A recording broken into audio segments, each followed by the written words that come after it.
Imagine you find a time capsule buried in your backyard. Oh, okay. Yeah, and it's heavily reinforced, like completely sealed shut with this complex combination lock. Great. And it's covered in warnings that basically say it can only be opened when the stars align in a very specific way. Wow. You'd probably assume it holds something incredibly valuable, right? Like gold or ancient technology. Sure, yeah, naturally. But what if the people who buried it weren't hiding physical treasure at all? What if they were hiding information? A very specific message designed to completely rewire the way you see the universe. That is quite the setup. Right.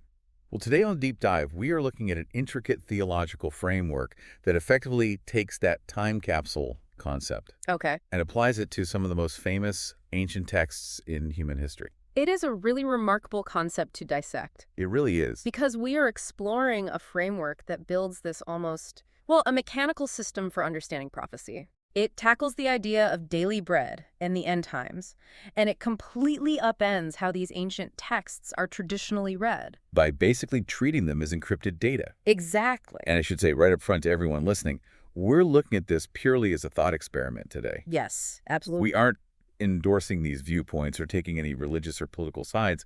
We're simply examining the architecture of these ideas, you know. Right, because the internal logic is just absolutely captivating. It is. Yeah.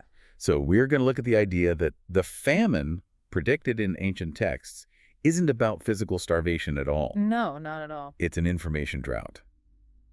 And even more mind-bending. Oh, this part is fascinating. Yeah, the famous Lord's Prayer, right? Praying for daily bread. Right. This framework suggests it might never have been about literal food, Yeah. but was instead a hidden prophecy waiting thousands of years to be unlocked. And, to understand how they reach those conclusions, you really have to look at how this framework views language itself.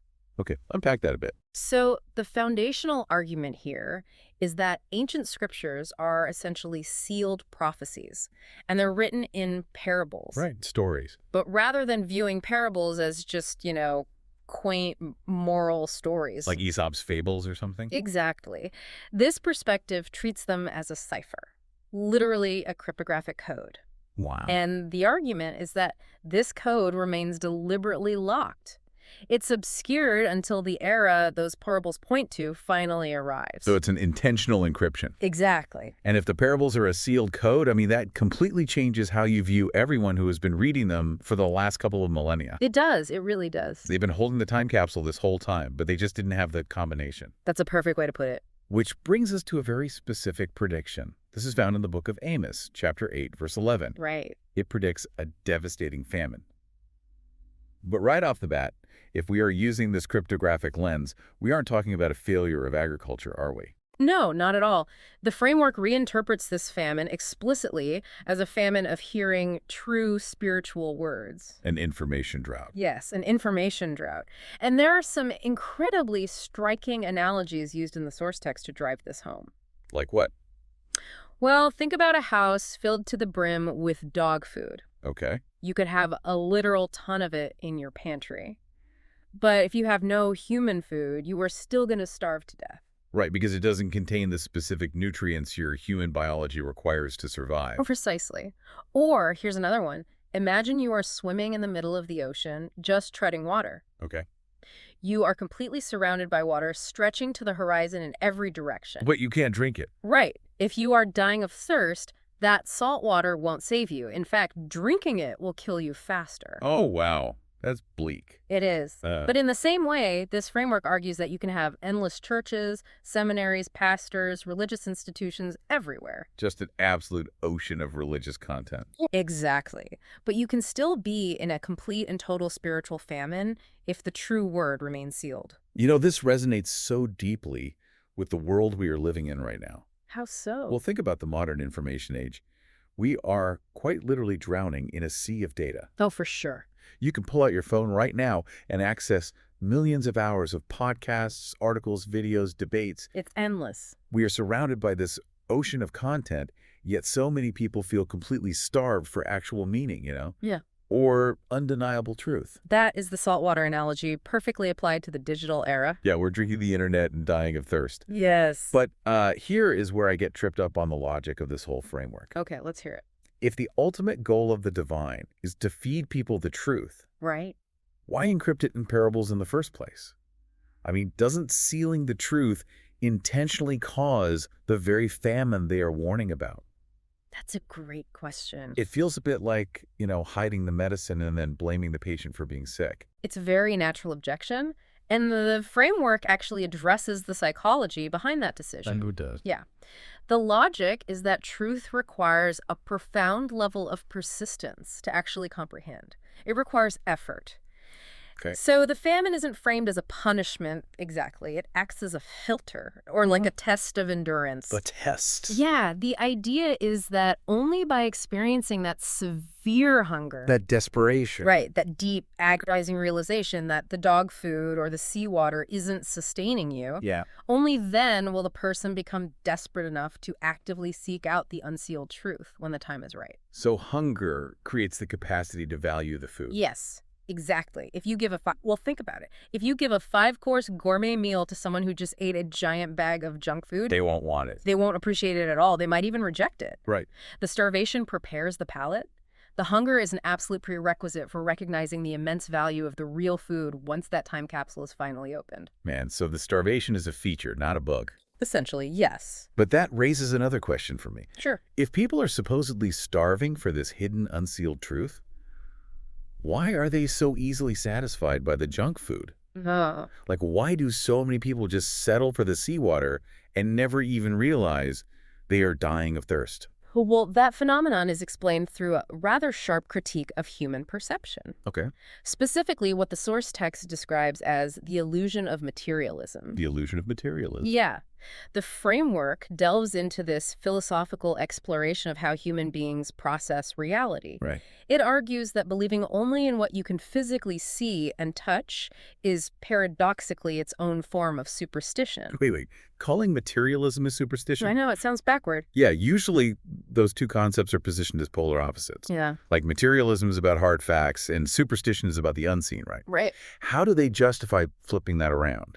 Because relying only on surface-level observation ignores the fundamental reality of the universe. Yeah. Even a surface-level reliance on certain scientific paradigms can be a trap, if it stops at the visible layer. I think I follow. True faith, in this context, isn't about blind, irrational belief.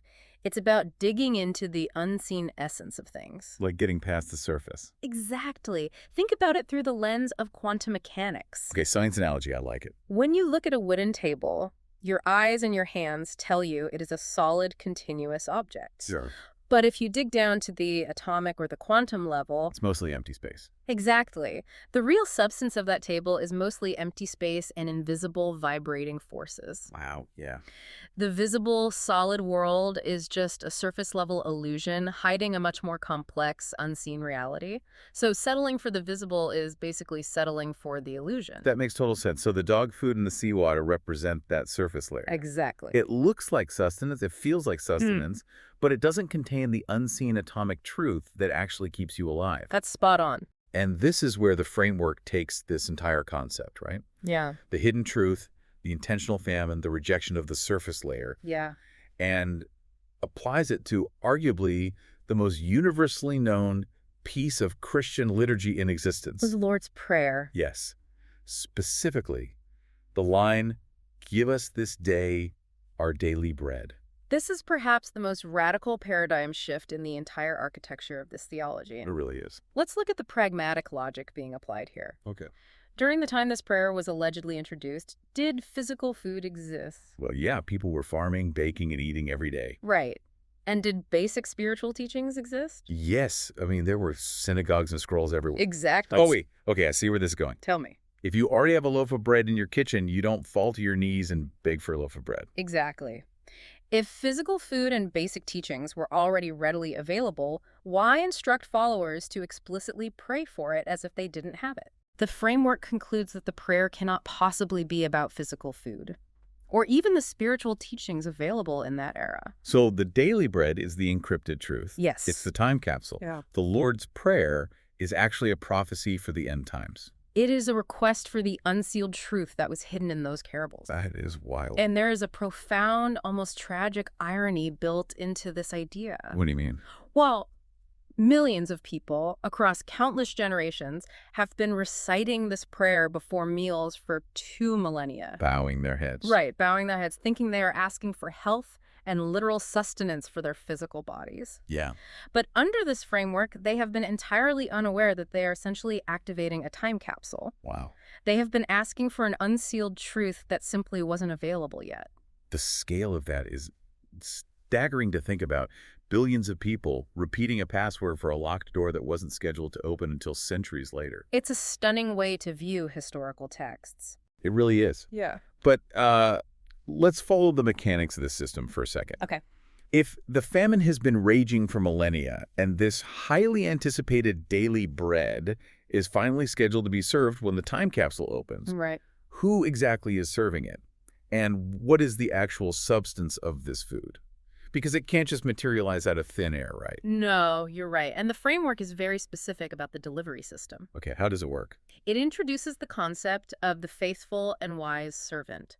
This is drawing from the book of Matthew, chapter 24. Okay. According to this logic, there is a specific figure, a chosen individual, whose explicit role is to distribute this unsealed spiritual food at the designated time. So the truth isn't just broadcast into the sky for everyone to absorb simultaneously. No, it comes through a highly specific human conduit. And the economic imagery used to describe this transaction in the sources is fascinating. The denarius. Yeah. The framework pulls from Revelation chapter 6, which describes a quart of wheat being sold for a denarius. And for some historical context for you listening, in the ancient world, a denarius was generally equivalent to a full day's wage for a laborer. That's right. But I have to question the optics of this. How so? Well, if this is divine unsealed truth that people are desperately starving for, Yeah. why is it being framed like a commodity in a volatile, hyperinflated market? Like a whole day's labor for a single quart of wheat. Is this servant selling the truth to the highest bidder? Oh, no. It's a crucial distinction to make here. This isn't about a literal financial transaction or like religious grifting. Okay, good. The economic imagery is used to symbolize the immense, precise, and costly value of the unsealed word. So it's a metaphor. Yes, it represents a spiritual currency. I see. Think about the inflation analogy. A quart of wheat for a day's wage means you are exchanging everything you have. Your entire day's effort. Right, your total energy output. Just for enough sustenance to survive that single day, it requires total investment. Okay, so it's the opposite of cheap grace. You can't just passively consume it while scrolling on your phone. You have to trade your entire paradigm for it. That's beautifully said. Yes. Which brings us to the nature of the food itself. This isn't just regular wheat, is it? No, it's not. The framework refers to it as the hidden manna. Manna, like from Exodus? Yes. It draws a direct line back to the Exodus story, chapter 16, when the Israelites were wandering in the wilderness. Right, starving in the desert. Exactly. The story of manna falling from heaven is central to this mechanism. Okay. The ancient text recounts some very specific parameters for this food. It was white. It tasted like wafers made with honey. This is pretty good, actually. And most importantly, it had to be gathered every single day. Ah, the daily requirement. Yes.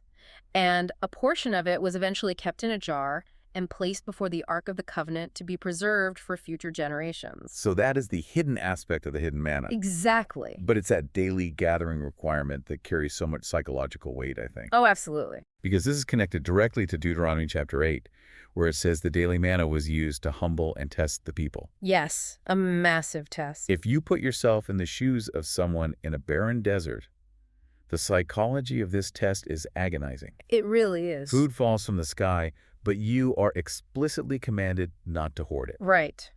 If you try to save some for tomorrow, the ancient texts say it rotted and bred worms. Gross, but effective. Yeah. You have to eat what you need for today, go to sleep with absolutely zero food in your pantry, and completely trust that the source will provide again tomorrow morning. It's terrifying. Because we are hardwired to hoard. Human beings crave security. We want savings accounts. We want full pantries. We want control over our future. And this test strips all of that away. Completely. It is a deliberate dismantling of human ego and self-reliance. Wow. You cannot rest on yesterday's knowledge or yesterday's truth. You are required to maintain a state of total daily dependence on the source. The argument here is that the unsealed truth of the end times operates on that exact same mechanism. It is a continuous, daily reliance. So you can't just learn it once and be done. No. If you try to hoard the truth, or if you think you've learned enough and can stop seeking, you fail the test. The spiritual food rots. Exactly. You have to wake up every day and seek the daily bread all over again. It fundamentally rewrites your relationship with authority and truth. Yeah. You don't own the truth, you just participate in it daily. Yes. So let's trace the journey of an individual in this framework. Okay. They endure the famine, they see through the quantum illusion of materialism, Right. they find the faithful servant distributing the food, and they submit to the daily psychological test of the hidden manna. That's the path. How do they actually process this truth once they have it? Well, to explain the processing of this truth, the framework leans on some of the most raw, vivid imagery in the entire discussion. Okay. This is pulled from Revelation chapter 10. In this text, a mighty angel comes down from heaven holding a small, unsealed scroll. The time capsule is open. Yes, and the angel hands the scroll to a figure and gives them a very specific command. Which is, Eat it. eat the book. Literally eat the scroll. Taking the concept of digesting information to its most literal biological extreme. Yes, and it makes a brilliant philosophical point about the nature of subjective experience versus objective facts. Okay, how so? The argument insists that only the person who literally consumes this spiritual food truly knows what it is. Right. There's a fantastic analogy used in the source text regarding regional cuisine. Let's say we are talking about a specific type of kimchi from the Yanbian region. Oh, I love this analogy. Uh-huh. Because I can read 100 books about how that kimchi tastes, right? Jack. I can memorize the recipe, I can have a chef describe the spice profile, the crunch, the exact level of fermentation. You could write a dissertation on it. Right, but until I actually put it in my mouth, chew it, and let my body digest it, You don't actually know the taste. I have no idea. Right. Theoretical knowledge is entirely different from experiential knowledge. Yeah. You can memorize the parables, you can study the history of the texts, but this framework argues that you have to internalize the unsealed truth so completely that it becomes part of your biological makeup. That is intense. It has to become the calories burning in your spiritual muscles. It's not something you know, it's something you digest. And the act of digesting it leads to the final and perhaps most crucial mechanism of this entire system. Yes, the moral imperative. Because once you have digested this spiritual food, once you genuinely know the taste of the truth, you are faced with a choice. Right. You cannot keep it to yourself. Hoarding the truth, keeping the time capsule in your own backyard, Right. is framed as incredibly selfish. It's considered the ultimate form of spiritual greed because if you truly understand that the rest of the world is suffering through an invisible famine. Drinking seawater. Right. Drinking seawater and choking on dog food. And you have the hidden manna. Yeah. Keeping quiet is an act of supreme cruelty. What I find so compelling is how this ties directly back to basic human nature. How do you mean? Well, think about it. When you go to a restaurant and eat something absolutely incredible, what is your very first instinct? Oh, you tell everyone. Exactly. You don't sit there in silence. You want your friends to try it. You push the plate across the table and say, you have to taste this. Right. We instinctively know that sharing a profound experience multiplies the joy of that experience. And the framework argues that this natural human impulse to share a good meal is actually a micro reflection of a much deeper spiritual reality. Wow. Once you have consumed the unsealed word, your primary function in the universe is to distribute that grain to others who are still stuck in the famine. So the blessing isn't just surviving. No. The ultimate blessing doesn't come from surviving the starvation yourself. The blessing comes from becoming a distributor of the food. Man. So we've navigated a truly massive theological architecture today. We really have. We started in a world suffering from an unrecognized spiritual famine, drowning in a sea of sealed parables and surface-level materialism. Right. We explored the mechanics of the Lord's Prayer, acting as a 2,000-year-old time capsule, a time-delayed password for future truth. Incredible to think about. We examined the heavy, daily psychological burden of receiving the hidden manna and sacrificing our need for control. The daily test. Yeah.